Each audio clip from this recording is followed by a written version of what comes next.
They were led down a winding path that took them directly into the heart of the village. Aurelians stopped what they were doing, staring at the group as they passed. Some whispered to each other, their expressions ranging from curiosity to suspicion. "It's strange to be back," Lyriel admitted under her breath. Jonas, trying to keep the mood light, nudged her. "Nervous about a family reunion?" She didn't smile. "A little." When they finally reached the central keep, a large hall built seamlessly into the cliffside, the warriors motioned for them to stop. "Wait here. We will fetch the chieftain." As they stood in the open courtyard, Eli could feel the weight of every eye on them. He glanced at Lyriel, who was staring straight ahead, her face unreadable.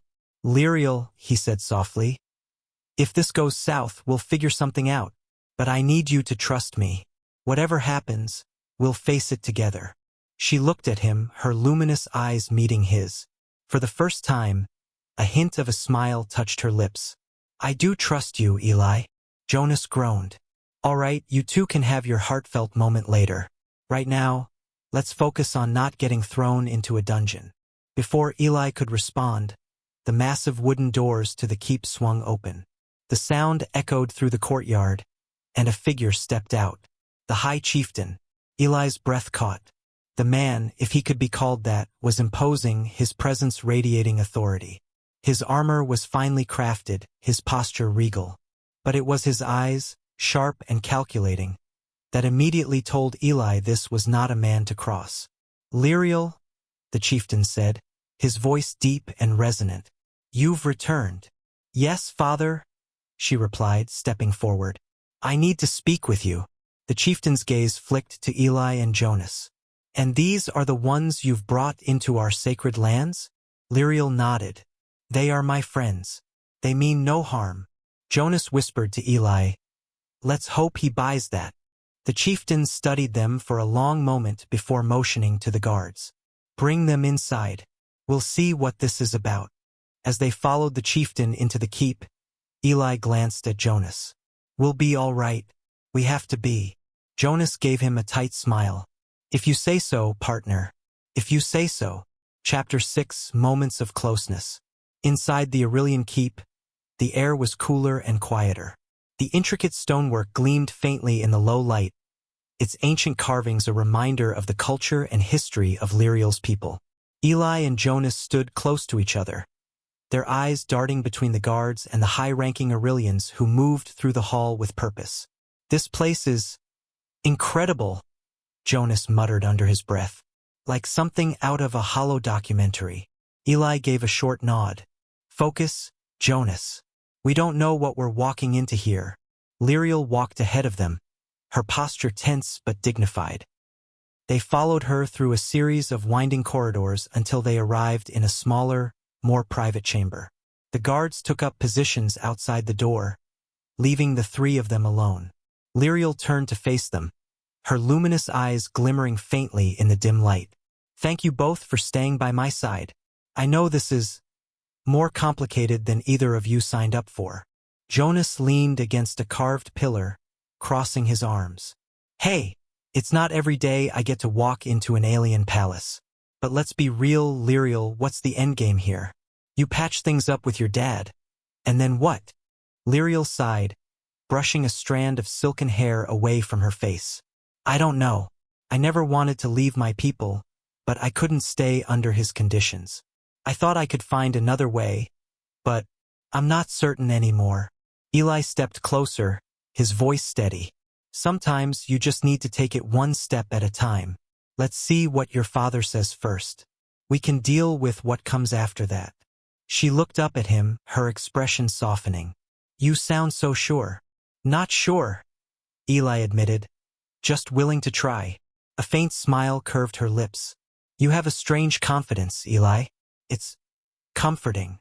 Jonas cleared his throat, breaking the quiet moment. "All right, if you two are done having your heart-to-heart, maybe we should get some rest. Who knows what's coming next?"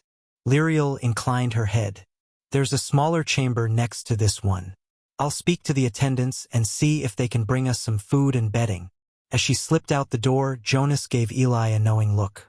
"You're really going all in on this, aren't you?" Jonas, Eli began, but his friend cut him off.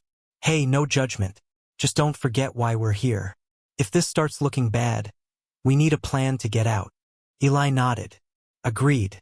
Let's just take this one step at a time. Later that evening, after a meal of unfamiliar yet surprisingly satisfying dishes, they set up their sleeping arrangements. Eli lay awake, staring at the intricately patterned ceiling. He could hear the faint sounds of the keep, footsteps in the halls, distant conversations in the Aurelian tongue, and the subtle hum of the wind passing through the stone windows. Can't sleep either? Lyriel's soft voice cut through the quiet. She stood in the doorway, her silhouette framed by the faint glow of the hallway torches. Eli sat up, rubbing the back of his neck. Too much going on in my head. She stepped inside, taking a seat on a low bench near his cot. I know the feeling. For a moment, neither of them spoke. Then Eli said, Lyriel, do you really think we can fix this? With your father, with your people? She hesitated before answering. I want to believe it's possible. I don't want more conflict. I want my people to thrive without these old alliances weighing us down. That's a lot to carry, Eli replied, watching her carefully. But you're stronger than you think. You've made it this far. Her gaze shifted to him, her luminous eyes studying his face. You barely know me. How can you be so sure? Eli leaned forward slightly. Because I've seen how you handle yourself. Out there in the forest, guiding us, dealing with everything this place threw at us. You're someone who keeps moving forward, no matter how hard it gets. Lyriel's expression softened, and a faint blush colored her cheeks. You're kind to say that. Jonas stirred in his sleep, muttering something unintelligible, and both Eli and Lyriel smiled quietly. The shared moment felt like a rare reprieve from the weight of their situation. Maybe I'll sleep a little better now, Lyriel said, rising to her feet. Thank you, Eli. He nodded, watching her leave before lying back down. Though the challenges ahead still loomed large, for the first time since their crash, Eli felt a flicker of calm. Chapter 7. Ambush and Sacrifice. Morning arrived with the faint light of dawn slipping through the high windows of the keep. The air inside the hall was cool, carrying a hushed stillness. Eli was already awake, sitting on the edge of his cot, lacing up his boots. Jonas stirred nearby, groaning softly. Man, these cots weren't built for human backs, Jonas muttered, cracking his neck. How are you so awake? Habit, Eli replied. I'm used to early starts. He glanced at Jonas. We'll probably need to move soon. The longer we stay here, the more attention we're going to draw. Jonas nodded, rubbing sleep from his eyes. What's the plan then? Before Eli could answer, the door creaked open and Lyriel stepped in. She looked more alert, her shoulders squared. My father has agreed to meet with us, but only on neutral ground. He wants to discuss our intentions. Neutral ground? Jonas asked. Sounds like he doesn't trust us. Not just you, Lyriel said quietly. He doesn't trust me either. Eli stood, adjusting his jacket. All the more reason to be ready. Let's see where this takes us.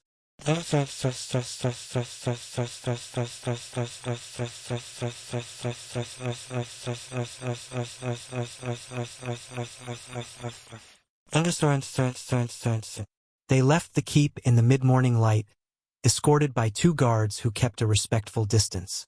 Lyriel led the way, her steps steady and confident. They moved through the village and into the forest, following a narrow path lined with ancient trees. So, what's this neutral ground? Jonas asked as they walked. It's an old meeting place used by our clans, Lyriel explained. A clearing near the river. The elders consider it sacred, a place where no blood has ever been shed. Jonas gave a low whistle. Sounds peaceful enough. Eli, however, kept his eyes on the surroundings, noting the way the trees seemed to press in closer as they traveled. Something didn't feel right. He caught up to Lyriel and lowered his voice. You sure this place is safe? She glanced at him, her expression unreadable. Safe from my people, yes. But there are others who may not respect the neutrality of the ground. We'll need to stay vigilant. That was all Eli needed to hear. He slowed his pace and motioned for Jonas to fall back a few steps. Keep your eyes open. If something feels off, let me know. Jonas nodded, resting his hand on his sidearm. Got it. As they approached the clearing, the forest grew eerily quiet. The usual hum of insects and the rustling of leaves had faded, leaving only the sound of their footsteps on the soft earth. Lyriel slowed, her eyes scanning the trees ahead. This is it, she said softly, stepping into the open space. The clearing was wide and bright, with sunlight streaming through the canopy above. A small river cut through one edge, its gentle flow the only sound breaking the silence. Lyriel moved toward the center and stopped, waiting. Not exactly the welcoming committee I expected, Jonas muttered. Eli kept a hand near his holster. Stay sharp. The moment stretched into minutes. Just as Jonas opened his mouth to say something, a sharp rustling erupted from the tree-line.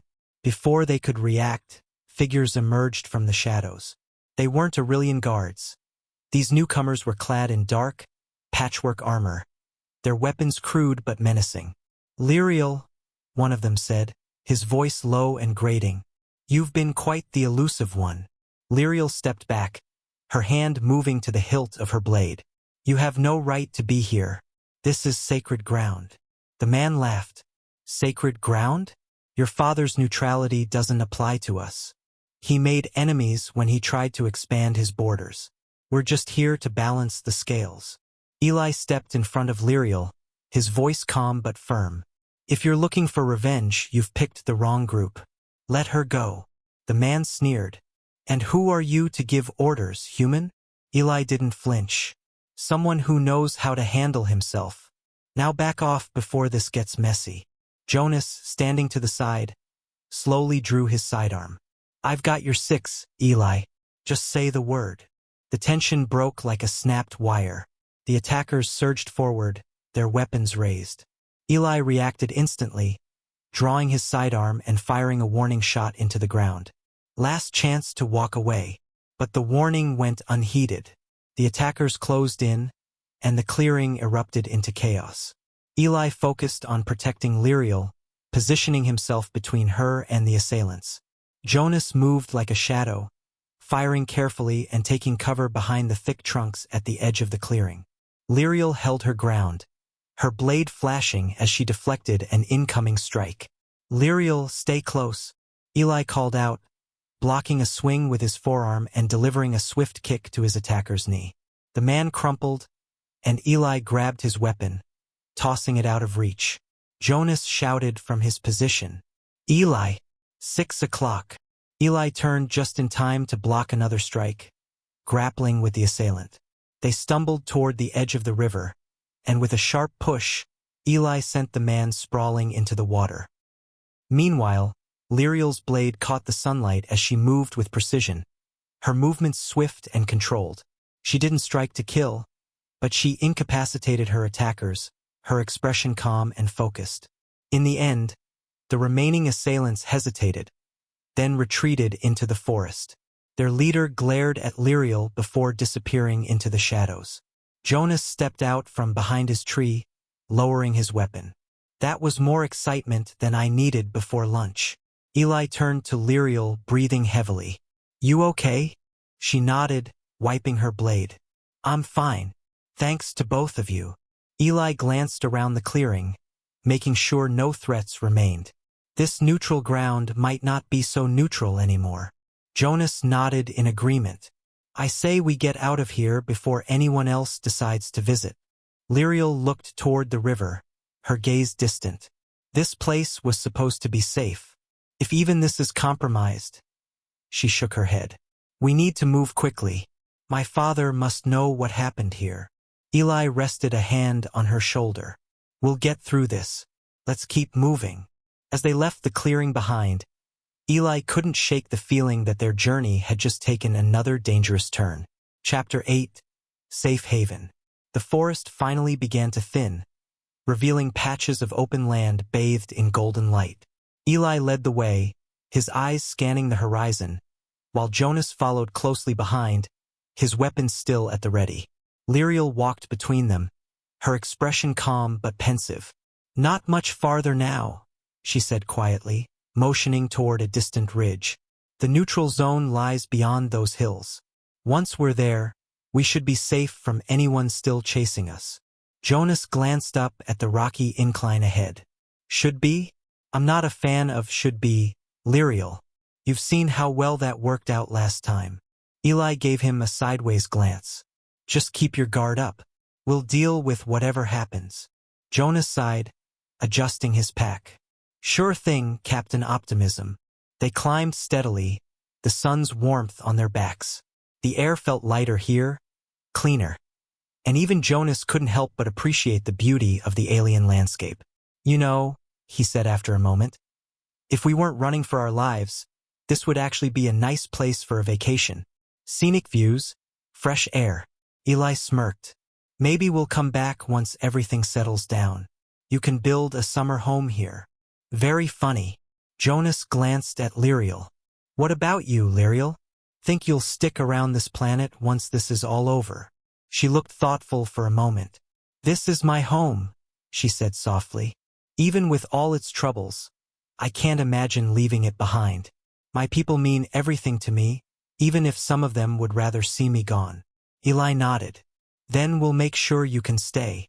Jonas raised an eyebrow. "That's a pretty big promise, Eli." "It's the right one," Eli replied. They reached the crest of the hill and paused to catch their breath. Below them, the neutral zone spread out like a patchwork quilt. Small settlements dotted the landscape, each one unique, representing the various factions and species that coexisted in this region. Towering spires of glass-like material stood beside low, sprawling homes built into the earth. The air buzzed with activity. Distant vehicles hummed, and lights flickered in the fading daylight. "This is it," Lyriel said, a faint smile crossing her face. "The neutral zone. No one here will move against us. Even my father respects this place." Jonas looked impressed. "So, we just stroll in and set up shop?" "Not quite," Lyriel said. "We need to find the magistrate first. They oversee this region. If they recognize my position and agree to offer protection, we'll be officially out of danger." Eli studied the sprawling settlement below. "Then let's get down there before it gets dark. Jonas, stay close. No surprises." Jonas mock saluted. Aye, Captain." The path down was easier than the climb. As they entered the neutral zone, the atmosphere shifted. It was busier, noisier, and more diverse than anything Eli and Jonas had seen so far. Aliens of various shapes, sizes, and colors moved about, some bartering in a crowded market square, others conversing in hushed tones near shaded pavilions. "Feels like a spaceport without the starships," Jonas commented, taking in the bustling scene. Eli kept his focus forward. "Stay alert. Just because no one's supposed to fight here doesn't mean we're entirely safe." Lyriel led them toward a central building that towered over the others. Its walls shimmered faintly, as if made of a material that absorbed and reflected light in strange ways. Two guards, both of an avian-like species, stood at the entrance. "Lyriel of the Aurelian High Clan," she announced. "I request an audience with the magistrate." One of the guards nodded and stepped aside. "Proceed. The magistrate is in the central chamber." They entered the building, the temperature dropping slightly as the thick walls muffled the sounds of the bustling streets. Inside, the architecture was sleek and minimalist, with curved corridors and a soft, ambient glow emanating from the walls. Jonas looked around, his voice low. "Fancy. I like it." Eli glanced at him. "Keep it professional, Jonas." They were led into the central chamber, where the magistrate awaited. The figure sitting in the raised chair was tall and elegant, with a flowing robe that seemed to shift colors as they moved. Their features were angular and refined, and their gaze was piercing. "Lyriel," the magistrate said, their voice smooth and authoritative. "It is not often we receive visitors of your status. What brings you to the neutral zone?" Lyriel stepped forward, her voice steady. "I seek asylum and protection." I believe my father's enemies may still pursue me, and I need a place where I can regroup. The magistrate's gaze shifted to Eli and Jonas. And these humans? They are your escorts. Eli stepped forward. We're her friends. We've been traveling with her, helping her stay safe. The magistrate studied him for a moment before nodding. Very well. We do not turn away those who come seeking peace. You may remain here under our protection. Lyriel bowed slightly. Thank you, magistrate. As they left the chamber, Jonas let out a breath he didn't realize he'd been holding. Well, that went better than I thought. Eli gave him a faint smile. One step at a time. Lyriel turned to them. I cannot thank you enough for getting me here. I'm not sure what would have happened if you hadn't. Eli shook his head. You don't have to thank us. We're just glad you're safe. Jonas grinned. And I'm just glad we finally have a place to sleep without worrying about acid rain or armed ambushes. Lyriel laughed softly, the tension that had been weighing on her finally lifting. You've both done more than I could have ever expected. Perhaps this is where our paths divide, but I hope we'll meet again. Eli looked at her, a small smile on his face. Maybe. We'll see. As the sun dipped below the horizon, the neutral zone came alive with soft lights and a hum of activity. For the first time since their crash, Eli, Jonas, and Lyriel felt a measure of peace, each reflecting on the strange journey that had brought them here. The crash landing.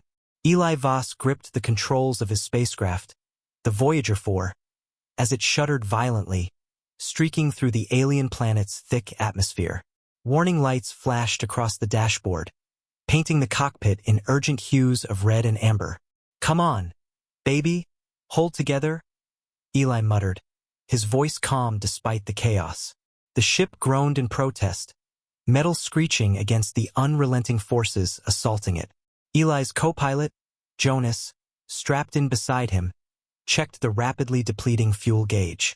We've got less than 3 minutes of burn left, Eli. Any ideas where we're setting this bird down?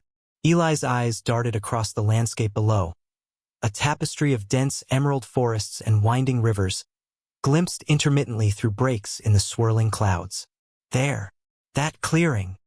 He pointed towards a gap in the canopy large enough to possibly accommodate their ship.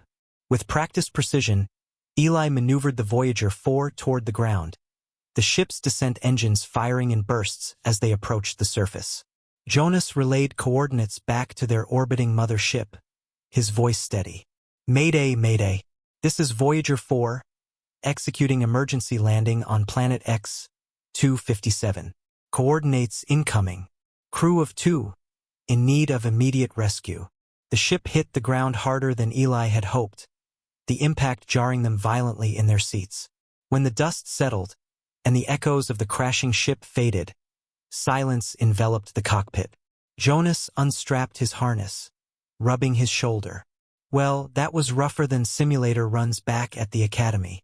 Eli chuckled, checking himself for injuries before assisting Jonas. Nothing a good day's rest won't fix. But first, let's check for any breaches in the hull. The two men worked together, moving through the cramped quarters of their small exploration vessel. They inspected the bulkheads and control systems, thankfully finding no significant damage that would compromise their shelter. As they donned their protective gear, Jonas looked at Eli. Ready to see what kind of welcome party this planet has for us? After you, old friend, Eli replied, clapping Jonas on the back. They stepped out into the alien world. The atmosphere was breathable, a stroke of luck, but the sky was a swirling mass of gray, threatening rain. The forest around them was alive with the sounds of unseen creatures, and the air was humid and heavy with the scent of vegetation. As they gathered their emergency supplies from the ship, the first drops of rain began to fall, hissing as they hit the heated hull of the Voyager 4. Eli looked up, squinting against the drizzle. Acidic rain, just our luck. Let's find some cover before this gets worse, he suggested, leading the way into the dense undergrowth. The forest quickly closed around them, the foliage a vibrant barrier against the world they had just entered. Eli and Jonas moved with caution, aware of the planet's unknown dangers but also marveled at its stark beauty. "So, think there's life out here?" Jonas asked, scanning the thick undergrowth. "With this much green? Has to be. Let's just hope it's friendly," Eli replied, his hand resting on the sidearm at his belt. As they pushed deeper into the forest, the rain intensified, the drops growing larger and more frequent. It wasn't long before they stumbled upon an ancient structure, partially reclaimed by the forest but still standing strong against the elements. "This looks promising," Eli noted, stepping towards it. The building was made of stone, covered in moss and vines, but it provided the shelter they needed. Inside, the air was cool and damp, but most importantly, dry. They set down their gear, both men taking a moment to catch their breath. Jonas grinned, clapping Eli on the shoulder. "Well, this is better than a day at the office, huh?" "Any day," Eli agreed, his eyes wandering the shadowed interior of their makeshift shelter. Little did they know, this was only the beginning of their extraordinary journey on this mysterious planet. Chapter 2. The Unexpected Meeting. Eli and Jonas had barely settled into their temporary shelter when a rustling sound from the undergrowth caught their attention. Both men tensed, their hands instinctively reaching for their sidearms. "Something's out there," Jonas whispered, peering into the dense foliage. Eli nodded, his eyes scanning the shadows. "Let's keep it quiet. Could be wildlife, but no need to startle it." They waited, barely breathing, as the rustling grew closer and then suddenly stopped. Eli gestured for Jonas to follow, and they crept toward the entrance of the ruin. Just as they reached the threshold, a figure darted through the trees, a flash of color that was distinctly not native to the forest. "Wait, we're not going to hurt you," Eli called out, stepping into the open. The figure hesitated, then slowly emerged from the trees. It was a woman, but unlike any human woman they had ever seen. Her skin shimmered with an iridescent quality, her eyes wide and luminous under the dim light of the planet's twin moons. I am Lyriel," she stammered, her voice melodic but filled with caution. "You are not from here." "No, we crashed. I'm Eli and this is Jonas. We mean no harm," Eli explained, lowering his weapon. Jonas followed suit, offering a friendly smile. "We're just looking for shelter." Ran into a bit of rain. Lyriel looked up at the sky, which had begun to clear, revealing the stars. "You found the old temple. Few dare to enter these woods. The rains, they are dangerous." Eli glanced back at the ruin. "It's kept us dry so far. You're welcome to join us, Lyriel. It's safer together, isn't it?" After a moment of hesitation, Lyriel nodded and followed them inside. Jonas quickly gathered some dried wood from inside the ruin, sparking a small fire for warmth. "So, Lyriel, this temple, can you tell us more about it? And about yourself?" Jonas asked as they settled around the fire. "This is an ancient place, built long before my people can remember. It is said to be a meeting place for those who traveled the stars. Like you," Lyriel explained, her eyes reflecting the firelight. Eli exchanged a look with Jonas. "Your people know of others who came from the stars?" Lyriel nodded. "Stories passed down through generations. But let's speak of lighter things. What brings you to our world?" "We're explorers," Eli responded, "traveling to study planets. But our mission went a bit off course this time." As they talked, Lyriel became more comfortable, her initial wariness fading. She told them of her people, the Aurelians, who thrived on this planet despite the acidic rains and harsh landscapes. She spoke of her love for her planet's beauty and her fear of the encroaching changes brought by neighboring factions. Jonas listened intently, then said, "You know, back on Earth, we face many challenges too. It's why we explore, hoping to find new solutions, new friendships." "Friendships?" Lyriel repeated softly, smiling. "A hopeful concept." Eli smiled back. "Very hopeful and practical. Maybe we can help each other." The conversation flowed into the night, with each sharing stories of their worlds, their cultures, their hopes. Despite the vast differences between them, a sense of camaraderie began to form, a bridge across the stars.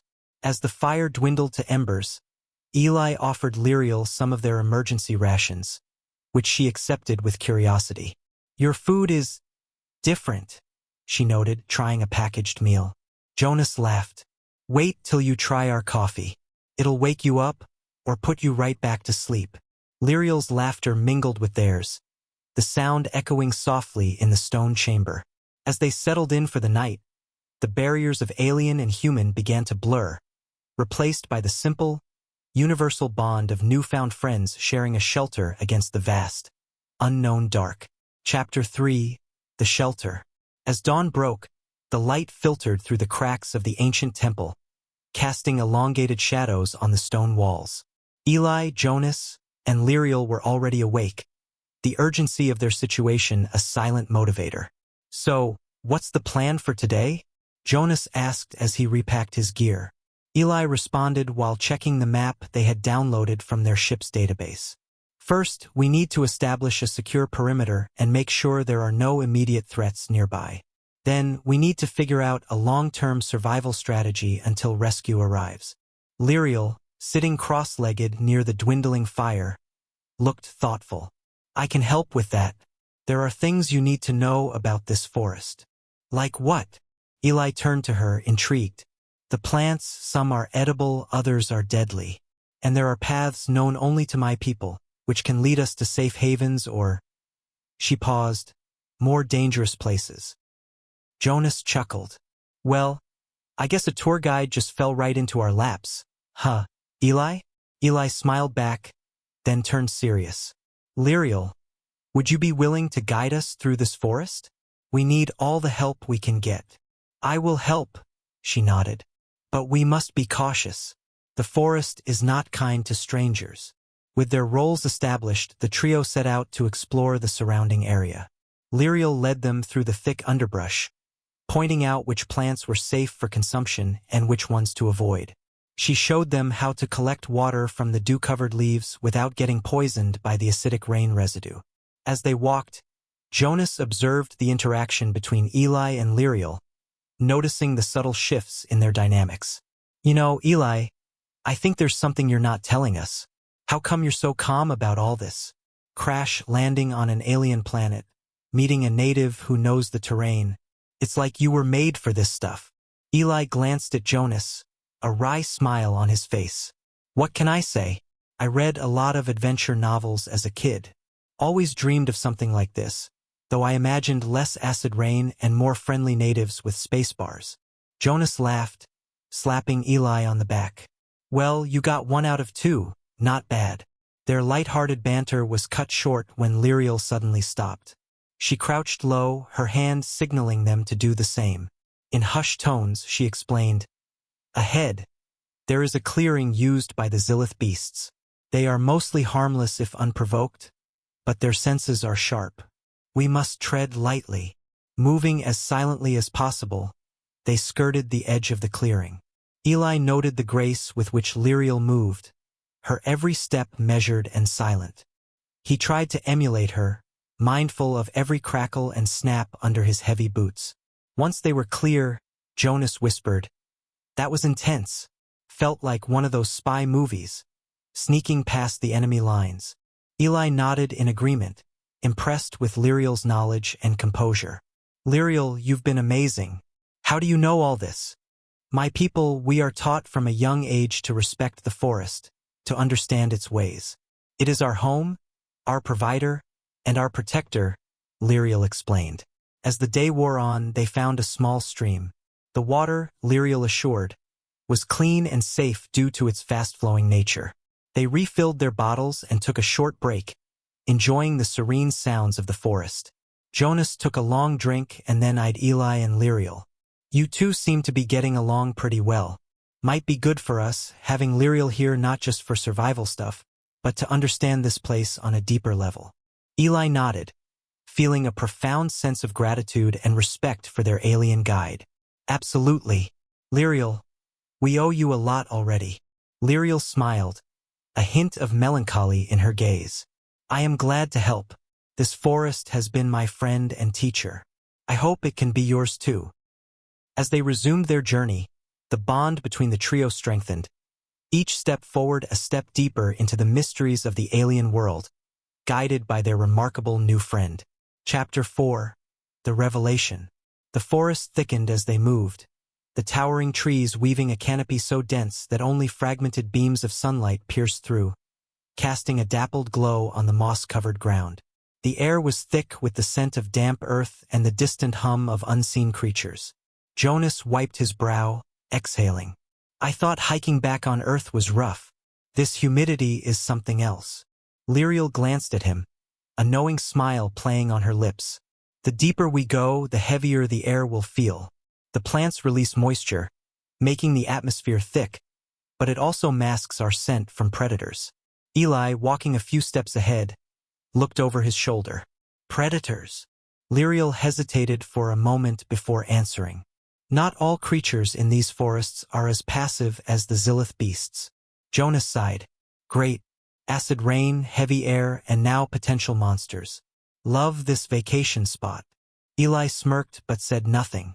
His attention remained on Lyriel, noticing a subtle shift in her demeanor. She was leading them with confidence, but there was a tension in her posture, as if she knew something they didn't. They pushed forward until they reached a shallow ravine. A fallen tree, thick with moss and twisting vines, provided a natural bridge. Lyriel stepped forward first, testing its sturdiness. Satisfied, she gestured for them to follow. Jonas took a deep breath. All right, one foot in front of the other. He crossed cautiously, his boots slipping slightly on the damp bark, but he made it across. Eli followed, balancing carefully as he made his way over. Midway, he looked up and noticed Lyriel staring into the distance. Her expression was unreadable, but her grip on the hilt of her blade tightened. Once he reached her side, he placed a hand on her shoulder. Lyriel, what's wrong? She took a deep breath before responding. We are getting closer to my people's territory. Jonas stretched his back. That's good news, right? More people, maybe some shelter. Lyriel hesitated before shaking her head. Not necessarily. Eli narrowed his eyes. Lyriel, if there's something we need to know, now's the time to tell us. She turned to face them fully, her luminous eyes filled with a mixture of hesitation and resolve. I was not entirely honest with you before. I am not just one of the Aurelians. I am the daughter of the High Chieftain. Silence settled between them. Jonas let out a short laugh. Wait, so you're royalty? Lyriel pursed her lips. That word does not fully capture it, but yes. My father leads our people. Eli folded his arms, trying to process the information. And you didn't tell us because? Lyriel lowered her gaze. Because I am not supposed to be here. I left. Jonas raised an eyebrow. You mean ran away? She nodded slowly. My father wanted to arrange a political union with one of the neighboring clans, strengthening our hold over the region. I refused. Eli studied her closely. So, you've been on the run ever since? Yes. Her voice was quiet but firm. And now, by guiding you here, I have led you into the heart of a situation you may not have wished to be part of. Jonas rubbed his face. You know, this just keeps getting better. So, what happens if we walk into your people's territory? They throw us a feast? Or throw us into a prison cell? Lyriel looked at them both. I do not know. My father values control above all else. He may see your presence as a threat or an opportunity. Eli exchanged a glance with Jonas. We came here to survive, not to get involved in political disputes. But at the same time, we can't just turn back now. Lyriel nodded. I understand if you wish to leave me here. I will not ask you to take risks on my behalf. Eli stepped closer, his expression firm. We don't abandon people, Lyriel. You helped us, so we'll help you. But we need to be smart about this. Jonas sighed dramatically. Well, guess I always wanted to meet an alien king. Let's hope he's the reasonable type. Lyriel gave a small smile, gratitude flickering in her eyes. Then we must tread carefully. We are close now. As they resumed their journey, Eli couldn't shake the feeling that they had just crossed a threshold from which there was no turning back. Whatever awaited them in the Aurelian stronghold, One thing was certain. Things were about to get a lot more complicated. Chapter 5. Crossing the Threshold. The morning air was crisp but carried a tension that all three of them could feel. The forest had grown denser, and the distant hum of creatures had quieted, replaced by a strange stillness. Even Jonas, who was usually quick with a quip, walked in silence beside Eli, the weight of their situation clear in his furrowed brow. "Lyriel," Eli said, his voice low but firm, "if we're getting close to your people's territory, what should we expect?" She paused for a moment, her hand brushing aside a hanging vine. "The border is guarded, but not heavily. Most of our warriors are stationed in the central keep. We'll likely meet a patrol before we reach the inner villages." Jonas leaned in. "And these patrols, are they going to see us and throw down their weapons? Or are we talking immediate hostility?" Lyriel hesitated, her gaze fixed ahead. "It depends. If they recognize me, they may escort us directly to my father. But if not—" She trailed off, her fingers tightening around the hilt of her blade. Eli nodded. "Then we'll have to be ready for anything. Jonas, make sure you've got that tranq pistol at hand. We don't want this to escalate." Jonas smirked, though the tension in his voice was clear. "Got it. No lethal force unless absolutely necessary. I'll leave the smooth talking to you." They moved onward, the path narrowing as they approached a ridge. As they climbed, the trees began to thin, revealing a wide vista below. In the distance, nestled in the crook of a river valley, was the Aurelian settlement. It wasn't what Eli had expected. Instead of towering spires or gleaming metal structures, the village seemed to blend into the landscape, its buildings crafted from the planet's native stone and wood, their roofs covered with living greenery. "Beautiful, isn't it?" Lyriel said softly, as if reading Eli's thoughts. "It is," Eli admitted. "I've never seen anything quite like it." Jonas whistled low. "I'll give it to you, Lyriel, your people know how to live in style. A bit rustic, but charming." Lyriel's expression didn't soften. "Let's hope they still welcome me back." As they descended the ridge, they came to a natural choke point between two towering rock formations. It was here that their journey took an abrupt turn. "Halt!" a voice called out, for figures emerged from the shadows. Aurelian warriors, their armor a blend of hardened leather and intricate metalwork, each armed with long spears that crackled faintly with energy. Lyriel stepped forward, raising a hand in greeting. "I am Lyriel, daughter of the High Chieftain. These men are my allies. We come in peace." The lead warrior, a tall, broad-shouldered man with deep-set eyes, narrowed his gaze. "Lyriel, you have been missing for weeks. Your father has declared you a traitor for abandoning the Union." Jonas muttered under his breath. "Oh, that's just great." Eli shot him a warning look before addressing the warrior. "We're not here to cause trouble. Lyriel's with us and we've come a long way. She's only asking to speak with her father. Surely he'll want to hear her out." The warrior hesitated, glancing back at his comrades. Finally, he nodded. "You'll come with us. But if you cause any trouble—" "We won't," Eli said quickly. "Lead the way." As they followed the warriors, Jonas leaned close to Eli. "You think this is going to work?" Eli shrugged. "Not a clue. But we'll deal with whatever comes."